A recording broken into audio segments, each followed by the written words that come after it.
Live तस्वीरों में आप नवीन जैन को आप लोग देख पा रहे हैं और इनसे बातचीत करेंगे आज पानीपत कैसे पहुंचे।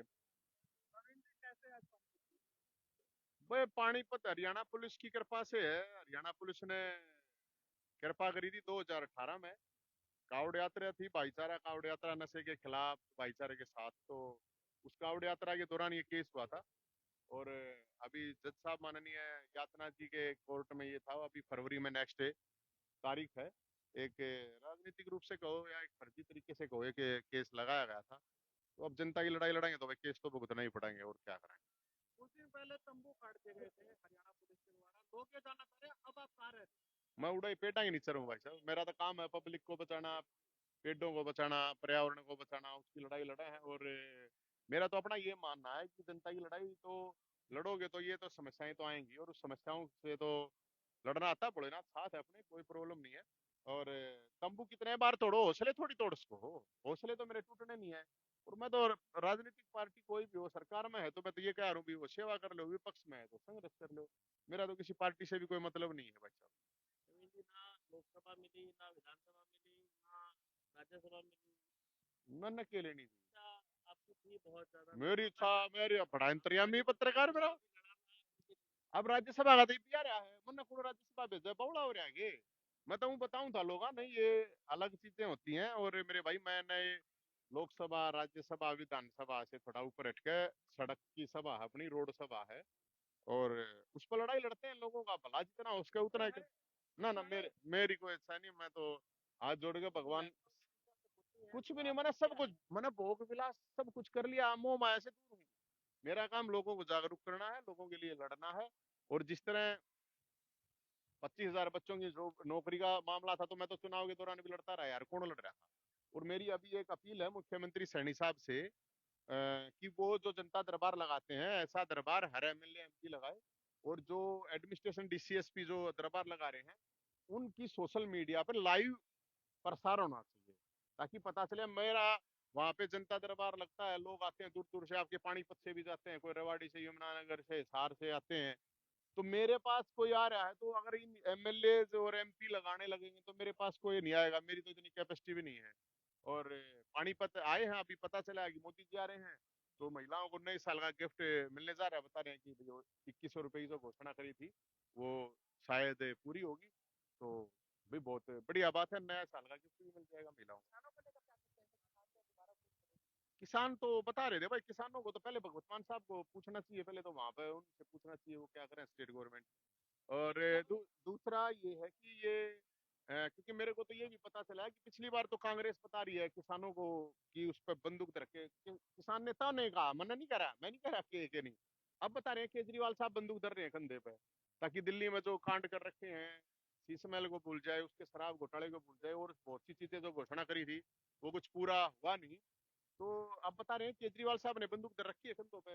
अब खुद बस का है नहीं किसी के। ऐसे ही पहले, क्योंकि नेताओं ने, किसान नेताओं ने कहा था हम तो कांग्रेस के लिए बैटिंग कर रहे थे, आपने सुना नहीं क्या। हम तो यही मान रहे थे, और मैं तो किसी भी शांतिपूर्ण आंदोलन के साथ हूँ। मैंने इतने आंदोलन किए हैं, अभी भी 1 दर्जन केस भुगत रहा हूँ मैं तो। हमने कभी जिंदगी में कोई रोड जाम नहीं किया, नहीं कभी मारपीट की, ना कभी किसी के साथ इस तरह की चीजें करी। और मैं किसान नेताओं का भी कहूँ, ये केजरीवाल की जो बंदूक है, कि ये इसमें कुछ है नहीं, इसको चलाने दो अपने आप, चलो आप अपने कंधे पे क्यों रख रहे हो। नवीन जयंत ने पिछले 5 सालों में बहुत सारे प्रदर्शन करे, लठवाला भी करा, सारे करे आप। अब अगली क्या रणनीति है, अगली क्या करोगे कि नहीं करोगे, ये आपका जो रुख है ना वो बड़ा नरम सा लग रहा है इस सरकार अरे के यार प्रति। भाई जी एक बात बताओ, नई सरकार बनी है, सैनी साहब अभी हनीमून मना रहे हैं, अभी मैं लट्ठा लूं यार, गजब बात है। अभी ये बात, ये दूसरे विपक्ष वाले उनने भी तो कहा, और 37 में मिल रहे हैं, मैं तो एकल आदमी हूँ।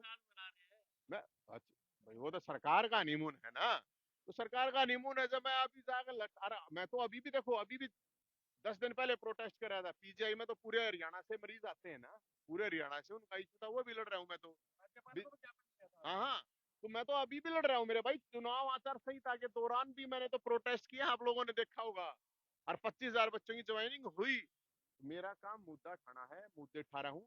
और लोगों से रिक्वेस्ट है, सैनी साहब से ये भी रिक्वेस्ट है कि वो अकेले जनता दरबार अगर न्यू बताओ है, रात ने 1 बजे तक दरबार लाओ हैं, मतलब माथा पाट जाएगा। रोज रोज नुलाव आता है, और एमएलए अपने एमपी है मंत्री है उनको कहो कि सब लगाएं। मैं तो उनसे रिक्वेस्ट कर रहा हूँ, अच्छी बात है वो दरबार लगा रहे हैं, लेकिन अकेले दरबार से बात नहीं बढ़ेगी।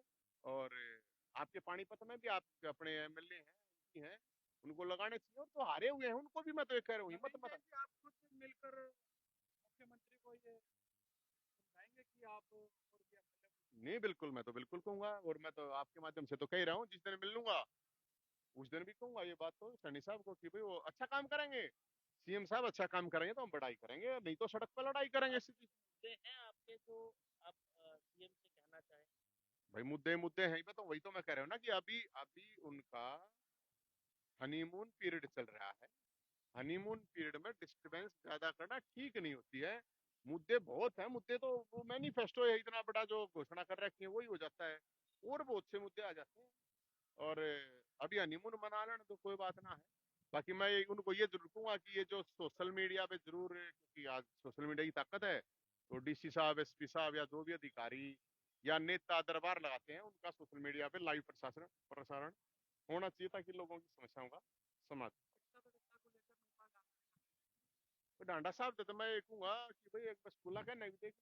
और अब मुझे नहीं पता डांडा साहब के बालक को डोड हो रहे होंगे या वो उनके नहीं हो रहे, तो उनके यार दोस्त रिश्तेदार हो रहे, उनको सरकारी स्कूलों में पढ़ा हुआ है ना।